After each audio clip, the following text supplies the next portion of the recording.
আজকে এই পাটুয়াভাঙ্গা বিএনপি, ছাত্রদল, যুবদল, স্বেচ্ছাসেবক দল, উলামা দল সহ সকল অঙ্গ সংগঠনের সংগ্রামী নেতৃবৃন্দ, আপনারা যারা কষ্ট করে এতক্ষণ আলোচনা শুনছেন সবাইকে, বিভিন্ন পর্যায়ের নেতৃবৃন্দ সবাইকে আমার ব্যক্তিগত পক্ষ থেকে জানাই সংগ্রামী সালাম এবং শুভেচ্ছা।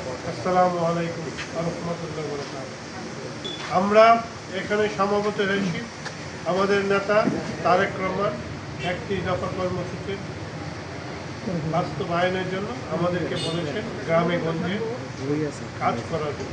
তার এই ধারাবাহিকতায় আজকে আমি পাটুয়াভাঙ্গা বাজারে এসেছি 31 দফার দাওয়াত আপনাদের সবাইকে নিয়ে ঘরে ঘরে পৌঁছে দেওয়া। আমার বিগত এক ভাই বলেছেন ডাকসু নির্বাচনে আমাদের ভরা ডুবে গেছে। আমি আসলে 90 দশকে ঢাকা বিশ্ববিদ্যালয়ে মুজিব হলে দুইবার সংসদে ছিলাম এবং 89 ডাকসুতে আমি সংগ্রাম পরিষদ, যেখানে সব দল মিলে একটা পরিষদ করেছিল, ছাত্রদল একটা সিট পেয়েছিল, সেটা আমি পেরেছিলাম 89 সালে। 90 ডাকসুতে নির্বাচন করে 90 পরে ডাকসু দীর্ঘদিন আর নির্বাচন হয় নাই। আসলে 90 ছাত্র আন্দোলন করে তিল করে আজকে এই পর্যায়ে এসেছি। আমার পিতা যেহেতু এলাকার এমপি ছিলেন, আমার দাদা এমপি ছিলেন, আমাদের পূর্বপুরুষরা এলাকা থেকে এমপি ছিলেন, আপনাদের উন্নয়নের জন্য কাজ করে গেছে। আমি আসলে ছাত্র রাজনীতি থেকে শুরু করে আন্দোলন সংগ্রাম করে আজকে এই পর্যায়ে এসেছি আপনাদের মাঝে। অনেকে অনেক কথা বলতে পারেন, বলার অধিকার সবাই আছে, কিন্তু কতটুকু অবস্থান কার জনগণের প্রতি, জনগণই বিচার করবেন কার প্রতি জনগণের আস্থাটা আছে। ইনশাল্লাহ এখানে অনেক নেতাকর্মী এসেছেন। এই যে এখানে আমাদের জালাল ভাই, উনি জেলে গিয়েছিলেন, আমি ওনাকে দেখতে গিয়েছিলাম। এমন অসংখ্য নেতাকর্মী যে যাইনি, ওনাকে দেখতে গেছিলাম, ওনার এটা ভালো মনে আছে। আমি যে কোনো লোক আন্দোলন সংগ্রাম করতে গিয়ে জেল জনক সমস্যা আমি আমার সাধ্য মতো করেছি চেষ্টা।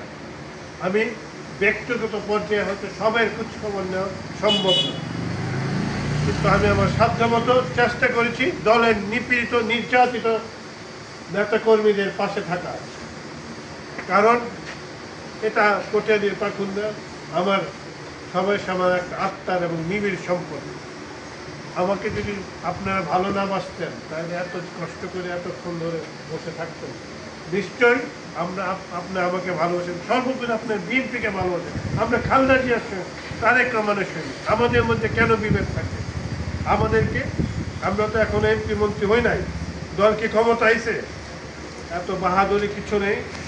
যারা দলকে ভেঙে আপনারা দল থেকে সুবিধা নেন, জনগণ তার দাঁত ভাঙা জবাব দিন।